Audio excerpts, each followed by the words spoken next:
Hi everyone, so today I was going to do a video of my new pet room. Here are my signs. I've got a guinea pig one, a hamster one, a rat one and a pigs one. Basically I've had to convert my spare bedroom into a sort of a pet room, if you like. So I've had to move the guinea pigs upstairs. The reason for that is that my boyfriend has been suffering a little bit. I think he's allergic to the hay, so he gets quite bad hay fever in the summer. So recently he's been sneezing a lot downstairs and, you know, sort of acting as if he's a bit full of a cold. So it's getting quite bad, so I just decided, right, okay, they're going to have to be put into the spare room so that when he's sitting in the lounge, he's not sort of suffering. So here's my new pet room. What have I done? Okay, so I've moved the guinea pig cage in, so we'll see some of the piggies. There's Barley. Hi Barley. We've got Eve in the little igloo. I don't know if you can see that. She's in there. Where's? Ah, Floyd will be in here. Where are you? Hello.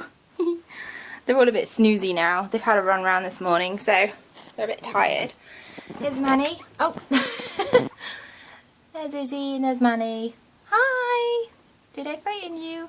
She loves her little frog. I got these from, I'm not sure if I said before, I got them from Home Bargains. They're like those things that you put both your feet in to keep your feet warm. But I saw them and I just thought, oh, that will make such an amazing cozy for the guinea pigs. They can go inside it to keep snug and warm, but mostly, look at that. She just loves sitting on top of it. It's so cozy for her. She's a big fan of the frog. There's Manny. They're all a bit sleepy. So that's the guinea pig cage today, and here's the rat cage. So the rats are in here at the moment. I put that hammock up and then realised that it was too big. I was going to take it down, but they all jumped in it anyway, so that's going to stay in there. And I've got two new ratties. So if you see that little face on the right, that is Miles. And we've got his brother as well, Jackson. He's probably downstairs. That's where he prefers it the most. There's Benji. Hi Benji. They've all had a run round as well, so they're probably a little bit tired too. Let's see if we can see them down here. Hello, there's Theo. Where is Jackson? I think he's there as well. I've just thrown a load of toilet paper in. Here he is. Oh, he's gone. A load of kitchen roll, a load of toilet paper in there. Some of them to build a nest with. Yeah, it's got a little face. So what happened was they were advertised, Jackson and Miles, on a like a free site, and basically the people, they'd been advertised and I'd seen them on there for so long, and it basically came with the tagline, you know, they're not being handled. And I didn't do anything at first, but then they were still on this site about 3 months later, and they weren't that far away from me. So in the end I ended up calling up the woman and saying, listen, like, I can give them a home here. When I got them back I had to quarantine them. So they were quarantined downstairs, well away from my rats for a good couple of weeks. In fact, I think it was longer than that. I think it was about 3.5 weeks in total. So nervous, so shy, pretty aggressive too. Not aggressive, they were aggressive because they were scared, and they were scared because they'd never been handled. So yeah, the conditions that I picked them up in weren't great, put it that way. They were being a little bit terrorised by the people in the house, and by Big Dog as well. So very skittish, very jumpy, didn't like people, didn't like being handled, just absolutely terrified of everything. Tried to introduce them to my trio at first. That didn't go down very well at all. Miles and Jackson were just too aggressive. I named them Miles and Jackson. They didn't actually have names when I got them, so but yeah, they were just too aggressive, and were instantly going in to fight, and, you know, badly as well, like to fight and bite my rat. So I couldn't do that, so I had to go and get them neutered. After I neutered, I saw a huge difference in their behaviour. They were so much better, like so much calmer and much more relaxed. Now the difference between getting rats neutered, that's male rats, and guinea pigs neutered is that you would only neuter a guinea pig really if you wanted to house him with a female. It wouldn't do it. Well, it doesn't do anything to alter their behaviour. So if you have two boars living in a cage together and they start fighting and they get aggressive, neutering them won't make any difference whatsoever. It will not change the problem. With rats, it's completely, it's so different. When they've been neutered, male rats, it really does take the testosterone out, which causes a lot of the aggression. So it makes a huge difference neutering male rats. But again, it's still an operation. It's still a general anaesthetic for a very, very small animal. It still has its risks. I've got an excellent vet, and my boys were absolutely fine. But again, if you're considering neutering an animal, you really need to do research. You really have to make sure it's, you know, in the best interest for them and that you're doing right by them, really. A lot of, you know, well socialised rats won't need neutering at all. So anyway, this is their cage. So my cage, if you can see it, is, because a lot of people have said they wanted a cage tour of my cage. So mine is a ferplast furet plus. So it's like the small one, and you can get them pretty much anywhere. But what I did was, I have two, and I've built them together. So I attached them on to make a huge cage. So one on its own is probably too small for rats.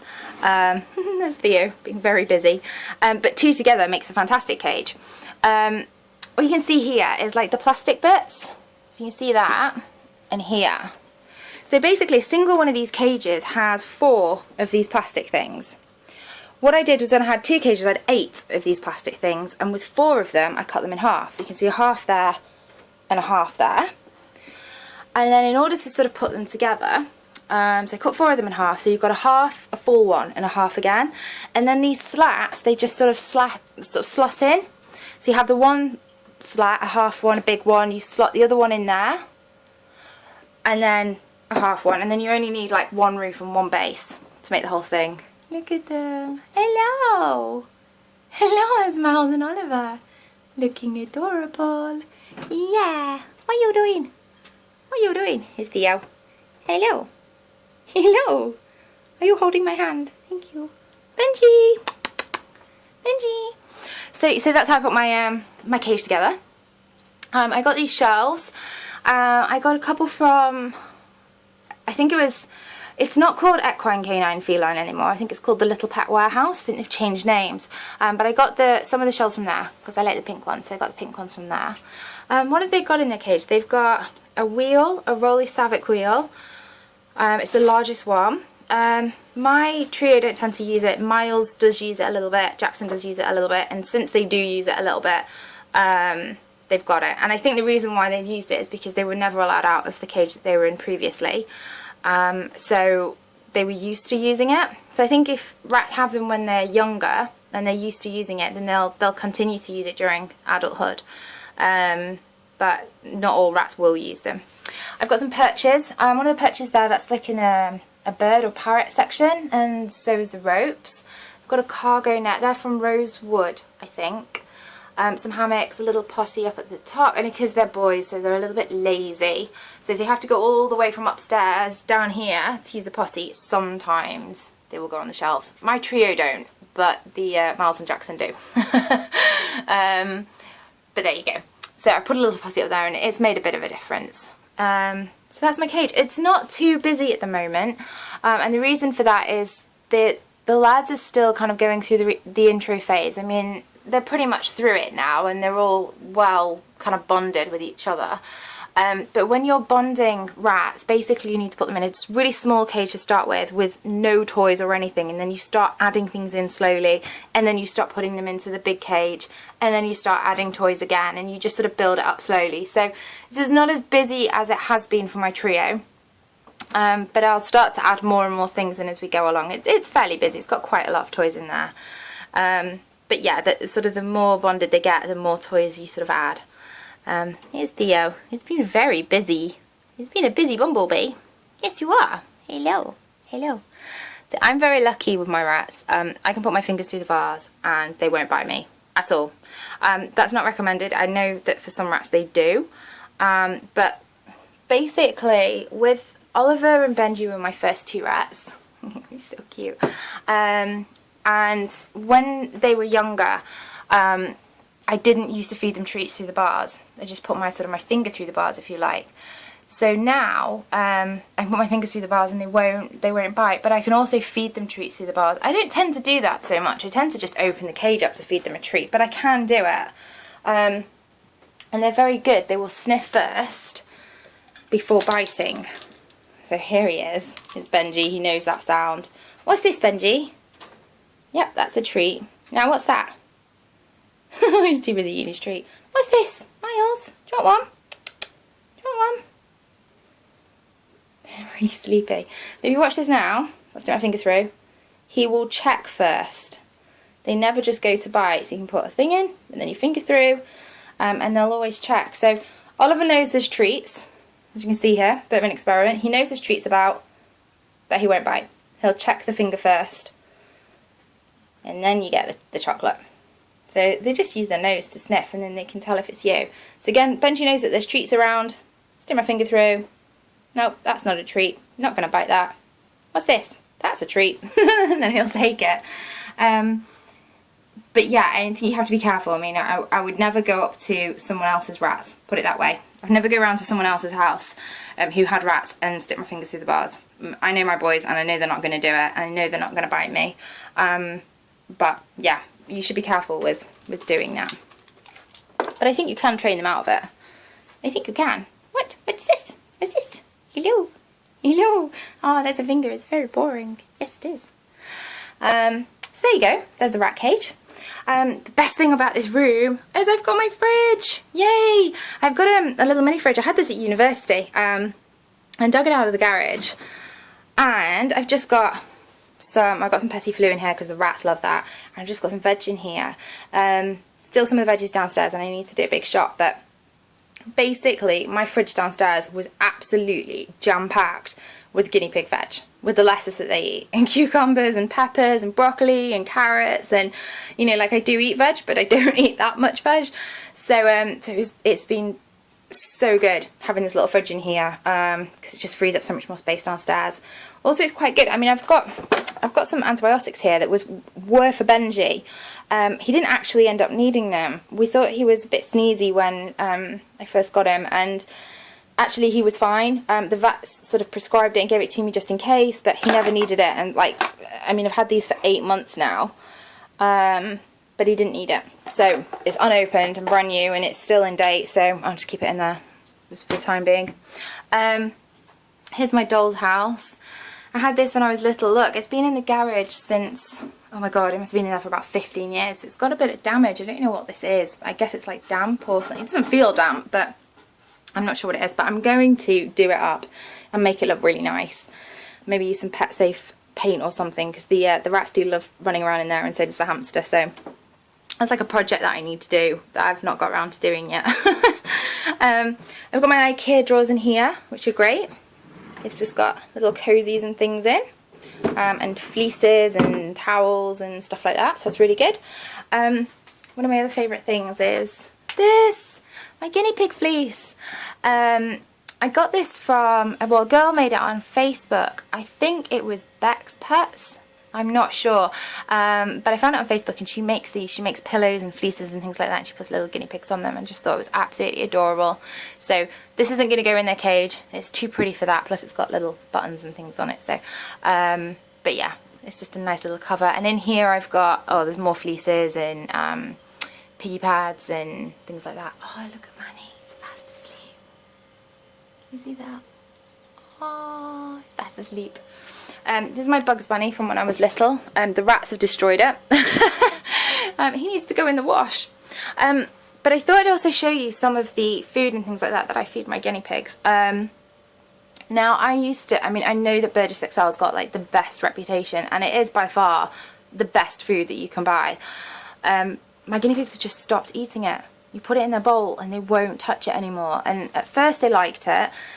Then they went off, I had the plain nuggets to start with. Then they went off them. Then I went on to the blackcurrant and oregano ones, and they enjoyed them for a while. And then they stopped eating them completely. It just, you know, you could fill a bowl up and it would be untouched like a week later. So I tried this Gerty guinea pig stuff, and they really, really, really like it. Now, the thing is, I don't think it's that good a guinea pig food. I'm not 100% sure, but I think I've read somewhere that it's not nutritionally the best one, but it's the only one that my guinea pigs will eat. So I'm going to do a little bit more research on it and see, you know, what the kind of nutritional value is of it. But they do really enjoy it, and it is formulated for guinea pigs, and they get plenty. I mean, I feed my guinea pigs a lot of fresh veg and things like that, so I'm sure they get plenty of vitamin C. I mean, the amount of broccoli, spinach, red peppers, you know, that they eat, I'm sure that in terms of their vitamin C, which is really, really important for them, they're getting the dose that they need. So that's the food. We do really like it. It's like a muesli as well, so I think maybe they just got bored of the pellets. This is the hay that I use. Now, the brand name is Alfalfa King, but it's not alfalfa hay, it's Timothy hay. You have to be really careful. You shouldn't really feed your guinea pigs alfalfa hay. You should only feed alfalfa hay to pregnant guinea pigs and nursing guinea pigs. It's something to do with like the levels that are in it. I can't remember what it is, but there's something to do with alfalfa hay not being ideal for guinea pigs all the time as like a long-term feeding. I think it's got something in it which can cause them, I don't know, something like a kidney problem or something. I'm not sure, but this is, the brand name's Alfalfa, but it's Timothy hay. Absolutely love this hay. I mean, just look at the quality of that hay. I mean, it's so green. It's just, it smells amazing, and it's just so green. It's so much better than any of the other hay. I think Oxbow is a good one as well. Oxbow Timothy hay, but that's not always the easiest to get hold of. Sometimes you have to order it online, or you have to go to your vets to get it. It is a really good one, but when I compared it to this one, it kind of looked really similar. Basically, the greener the hay, the better it is. So when you're buying hay, you should be looking for the greenest hay that you can possibly find. This one, it seems like, if you go into a shop and buy it, it seems more expensive. I think for this bag it's like $7.99 or something like that, but by the kilo or by the pound, I'm not sure how they work it out, it's actually cheaper than most of the other ones. So it's sort of a false economy, and the thing is, you get more in this bag than you do with the smaller bags. So although the smaller bags might be, you know, £4.99 and then this on the shelf is £7.99, the difference is you get more in this one. So the other ones are more of a false economy, and my guinea pigs absolutely love this. They've never really had, I've tried them on different things, I have given them other ones, but we always go back to this one. This is the one that they always absolutely adore. I mean, they do love it, and I can see why, because it just smells so good and it looks so green. So that's their feeding hay.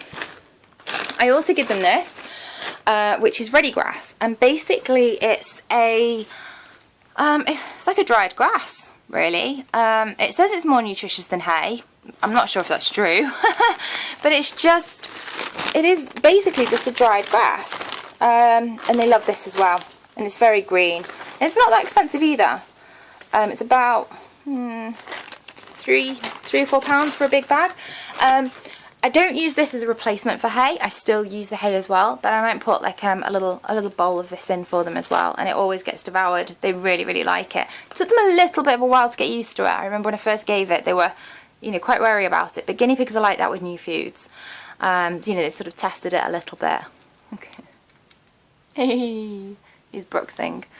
So it took them a little while to get used to it, but then once they did, they absolutely love it. So that's a very popular one. I think you can get it online, and you can get it in some pet shops as well. But yeah, if you search readigrass, that's how it's spelled. You'll be able to find them. So that's kind of the dietary things that I feed my guinea pigs on. This is what, see, they've already eaten loads of this already. That was absolutely full an hour ago. So that's what the gerty guinea pig looks like. What else can I show you? This is a cage. Hi, Barley.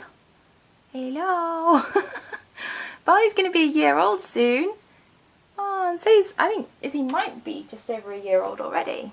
So, where is it gone? Floyd's still in here. What are you doing in here? Hi. He is the cutest thing. Oh, what's the matter? Did I scare you? Oh, Floyd, I'm sorry. Come here. Yeah, did I scare you? He said, yeah, you did, Mummy. Who scared me? Come here. Oh. You've got a bright light in your face. I'm sorry. I'm sorry. Oh, I'm horrible.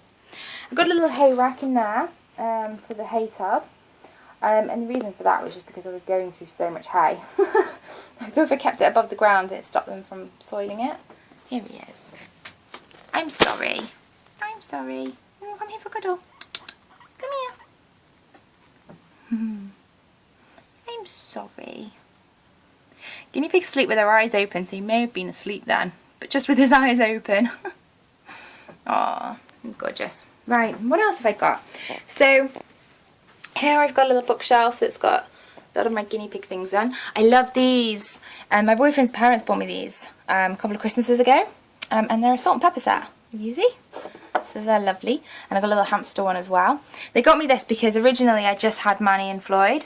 So they thought that looked like Floyd and that looked like Manny. I'm not sure if it's gone a bit dark now. Let's see if I turn the light on. There we go. And here are my books. I've got lots of pet books. I'm going to do a separate video actually on some of my favourite pet books because I find that it's really difficult to find good pet books. A lot of them are out of date. Like sometimes if you look at the publishing date or whatever it's called, publication date, they can go back as far as like 1978 or 1985. And obviously like the pet world and pet care has moved on a lot since then. So some of the books that I've read, you know, I know that the information in there is not correct. But there's some of them that, you know, I really like. So I'm going to do a separate video on them. Because I don't know, I like to have a book. I've got a Kindle and I do have electronic books as well, but for some of the ones like the pet care ones, because the pictures are so nice and I don't know, I kind of just like having the feel of the book. Got some magazines. There's a guinea pig one. It's the first one actually. Oh no, that's not the first one. Where's the first one? Here it is. A is for Abyssinian. It's the first guinea pig magazine. Yay! And I've got my small furry pet one as well. What else do I have? I got my membership to the National Fancy Rat Society, which I'm a member of. I'm also a member of the Yorkshire Rat Club and the North of England Rat Society as well. I don't show any of my rats. Mine aren't sort of show winning rats, if you like. You know, they're mismarked and they're not. Oh, they're just so cute though. So yeah, I don't show any of them, but I do like being part of the club anyway because it's a nice day out.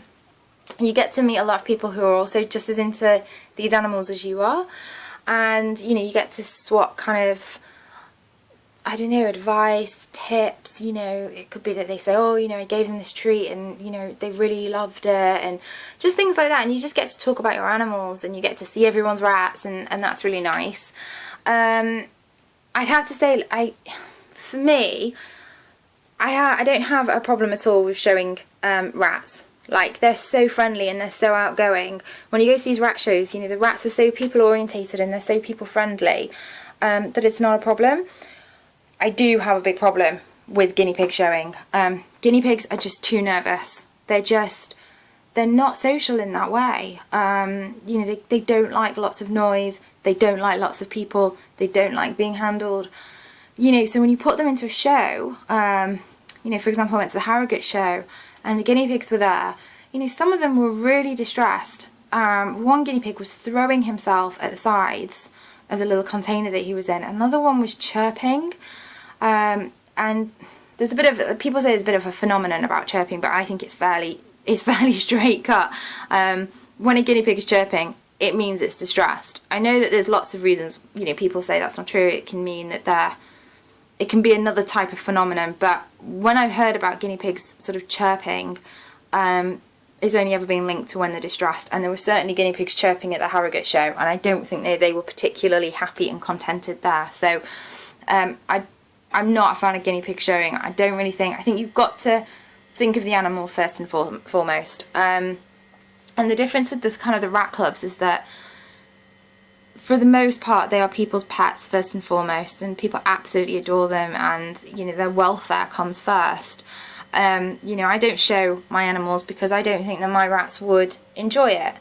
Maybe in the future if I had different rats who had been well socialised since birth, maybe then I would show them, because, you know, they'd be a lot more laid back and confident about it, and might even sort of enjoy the fuss and the attention of the day. You know, my rats essentially are all rescues, so although they're completely fine at home and they're very snuggly, and, you know, and they love me and they love my boyfriend, and, you know, they are really friendly in their own terms, so when people come round, you know, they're so friendly with them. In a show environment, it's different.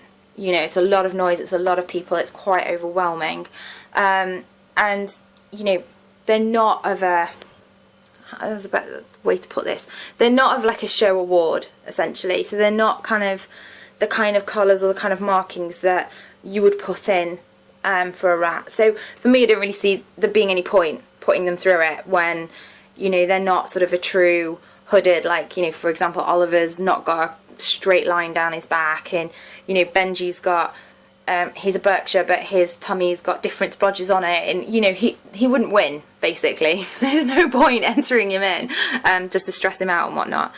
There are other competitions as well, like Best Pet, Agility, Curiosity, and that's for anyone's rats, really, so it doesn't matter what colouring they are or what markings they are, any rat can take part in it, as long as they've got sort of the right attitude, and they're really friendly, and, you know, they enjoy doing things like that. So maybe one day, but I'm not in a big rush for it. You know, for me, I don't really need an award for someone to tell me that my rats are beautiful, because my rats are the most beautiful rats in the whole world. Especially when you see how cute they are. Look at them snuggling. Oh, there's Benji and Theo. I think Jackson's down here. He really loves it down here. Not sure why. Is he in there? Oh no, he's not. Where is he? Oh, he's in the little tunnel at the back. You can see it bulging. That's definitely got a ratty in it. Yeah, you can see his little nose. Hi, Miles. Hello, gorgeous. What else have I got down here? So I got their food and I got their treats. Some treats for rats. Banana chips. Oh my god, they love these. And these as well. Reggie's Crunchies. What are they called? Chicken chip. And they really, again, someone at the rat show recommended these to me. They do. They really like them. I tend to just break them up a little bit rather than just give them a full one, because the pieces are quite big. If I show you. So, hang on. All the rats have now come to the front. What's going on? So they're quite big. So I tend to sort of break them up so that you can, you know, give them more, I suppose. Well, not more, but you know what I mean. These, oh my word. One of my friends gave me these. It's an Antos rice bone. And I didn't really think anything of it. They look quite boring, to be honest. But I gave it to the rats and I thought, oh, it's a chew thing, you know, they'll chew it. Oh my word, they absolutely loved it. I can't, they just adored this. It was so funny, they were stealing it from one another. So I gave it to them during free range, and, you know, Benji sort of ran off with it, and then Oliver, Benji ran off. No, sorry, Oliver had the bone, so Oliver had this and he was chewing it. Benji came up, took the bone and ran off with it, hid it in a box, as if to say, like, that's mine, I want to eat that later, and then started playing again. And then Oliver was really cheeky, he like ran in when Benji wasn't looking, stole the bone, and then took it off again, and he took it under a little fleece and was like chewing it. And one of them had the great idea to take it out of free range and put it in the cage because they wanted to have it later. So, huge hit. You can buy these on Rat Rations, the Rat Rations website. You can also get them at Pets at Home. They're in the dog section. I was in there the other day and I spotted them and I knew that I had to buy them. So they're only 65p, and one of these will last them quite a while because it's hard. It's not, you know, it's not soft or anything. It's very hard.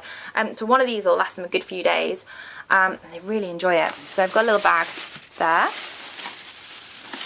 It's not actually, I mean, it's a rice bone, so I'm not sure exactly what's kept in it.